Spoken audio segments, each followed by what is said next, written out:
Hi everyone, welcome to my channel. எல்லாத்துக்கும் அஸ்ஸலாமு அலைக்கும். இன்றைக்கி என்ன வீடியோன்னு பார்க்கலாம் வாங்க. சூப்பரான ஒரு கார சட்னி தாங்க பார்க்க போகிறோம். அதுக்கு வந்து உங்களுக்கு தேவையான அளவு எடுத்துக்கோங்க. நான் ஒரு 10 மிளகாய்க்கு மேலே வரமிளகாய் எடுத்துருக்கேன். 2 பல்லி பூண்டு எடுத்துருக்கேன், முழு பூண்டு. கொஞ்சமாக புளி போட்டிருக்கிறேன். இதெல்லாம் கொஞ்சம் சுடு தண்ணி வச்சு அதில் அப்படி கொஞ்சம் நேரம் ஊற வைங்க. ஊறின மிளகாய், பூண்டு, புளி எல்லாத்தையும் மிக்ஸி ஜாரில் சேர்த்துக்கிட்டேன்.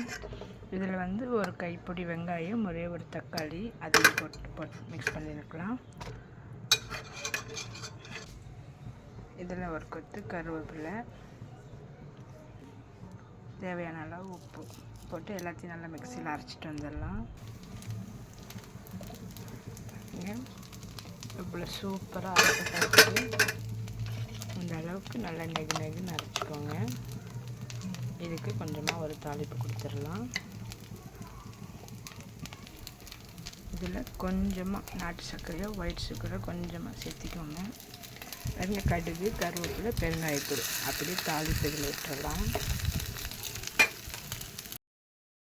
பாருங்கள் மக்களே, இதில் கொஞ்சம் நல்லெண்ணெய் விட்டுக்கலாம். அப்போ தான் அந்த காரம் அதிகம் வந்து உடம்புல இது ஆகாது, நல்லா டேஸ்டியாக. சூடாக தோசை ஊற்றியாச்சு.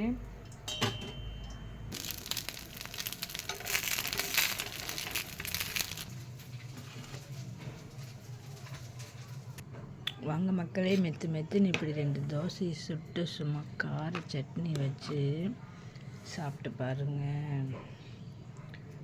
செம்ம டேஸ்ட்டாக இருக்கும். இந்த வீடியோ நீங்களும் ட்ரை பண்ணி பார்த்துட்டு எப்படி இருந்துச்சுன்னு கமெண்டில் சொல்லுங்கள். This is my favourite.